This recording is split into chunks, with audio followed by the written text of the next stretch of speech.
ففي الفيديو ده هنلاقي نصايح مهمة جدا جدا جدا لكل واحد أجنبي، وبالذات العرب طبعا، الكلام موجه للعرب اللي هيأجروا شقة جديدة في اسطنبول، أو هينقلوا من مكان لمكان، من مكان هما موجودين فيه لمكان تاني. ايه اللي هيحصل في اجراءات العقد، ايه اللي هيحصل في اجراءات المرافق، ايه اللي هيحصل في كل حاجة، بحيث ان هم يتجنبوا اي مشكلة. يلا نشوف. الحبايب الغاليين، يا هلا بيكم.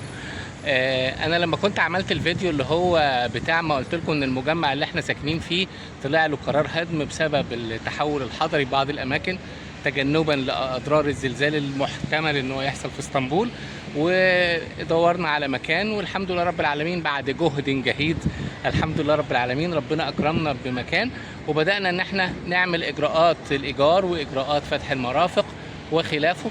فتعالوا نتكلم في نقط سريعه كده عن الحاجات اللي هي احنا مرينا بيها، واللي لازم كل واحد اجنبي تحديدا وعربي تحديدا اكتر ان هو يعملها ويتجنبها لما يجي يعمل عقد جديد ويسكن في مكان جديد او ينقل من مكانه لمكان تاني. اول حاجه لازم ناخد بالنا منها كويس قوي ان احنا لما نيجي نعمل عقد الايجار، ان لازم اللي يوقع على عقد الايجار هو المالك نفسه صاحب الشقه، اللي عقد الشقه باسمه، عقد الشقه اللي هو هنا بيسمى الطابو يكون باسمه، هو اللي يوقع على عقد الايجار، وهو اللي يحط رقم حسابه البنكي اللي هيتم التحويل الايجار عليه. ولازم ناخد بالنا من حاجه، ان بدايه من اكتوبر 24 الحكومه قررت ان اي قيمه ايجاريه موجوده في العقود لازم تحول عن طريق البنك.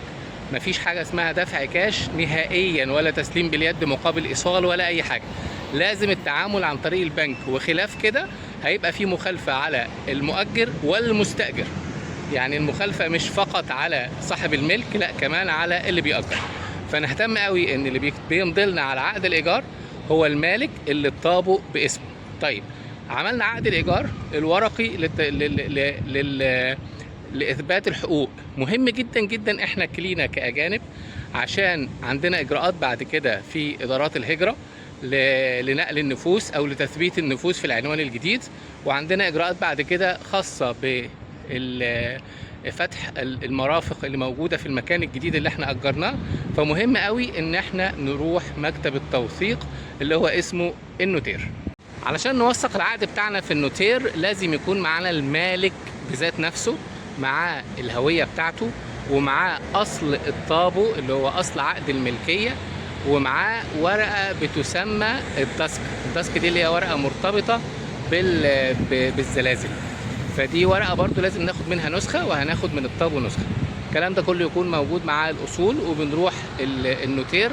ومهم قوي قوي قوي توثيق العقد في النوتير، لان العقد اللي موجود في النوتير هو عقد موحد، مش هيبقى فيه اي بنود مختلفه ولا بنود خاصه ولا خلاف، وعقد موحد على كل تركيا.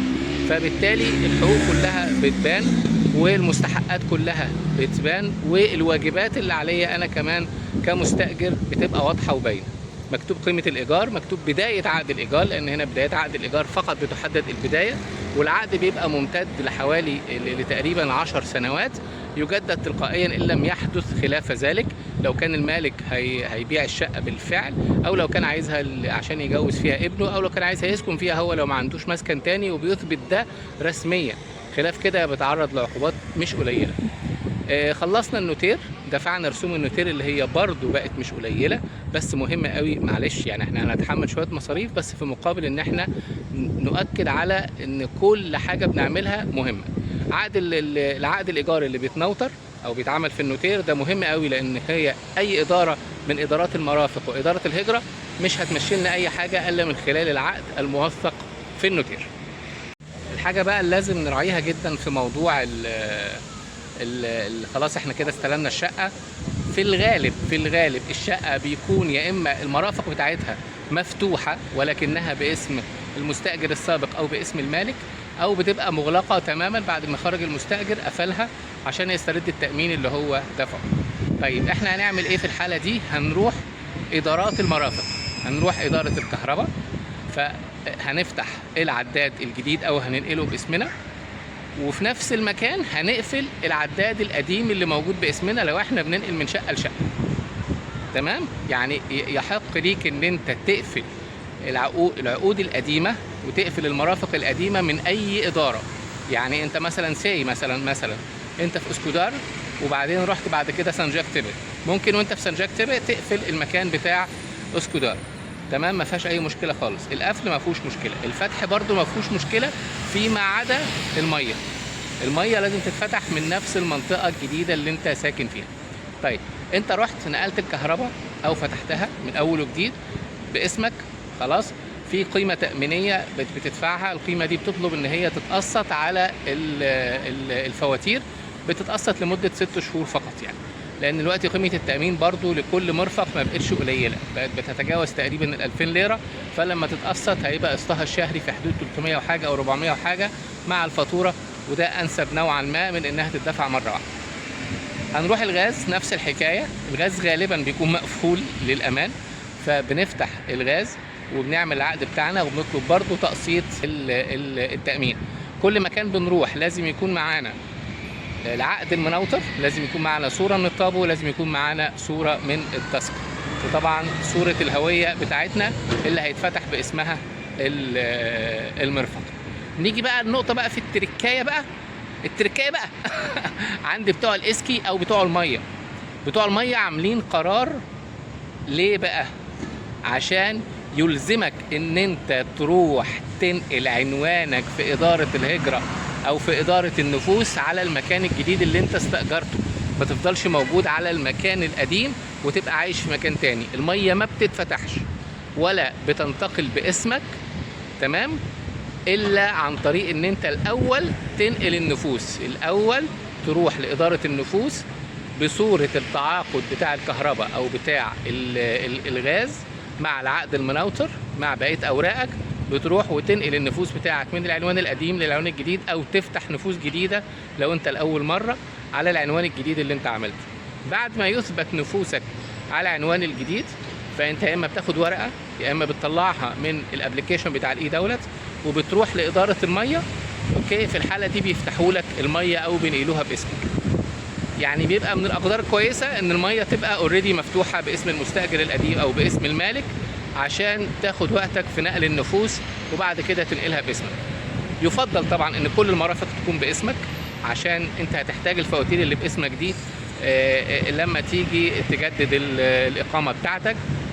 بيطلب منك فواتير باسمك، بيطلب منك اثبات نفوس، بيطلب منك تاريخ النفوس، يعني انت كنت في العنوان الفلاني من التاريخ الفلاني للتاريخ الفلاني. كل الكلام ده موجود على الاي دولت، او ممكن تجيبه من ادارات الهجره وادارات النفوس، والامور ان شاء الله يسيره وسهله.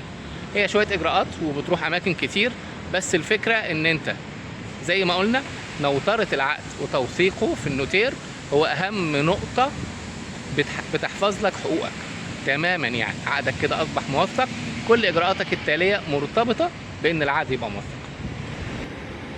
اتمنى اكون اديت لكم فكره سريعه للناس اللي هي مهتمه بانها تستاجر في تركيا، او انها بتنقل من مكان لمكان جوه تركيا.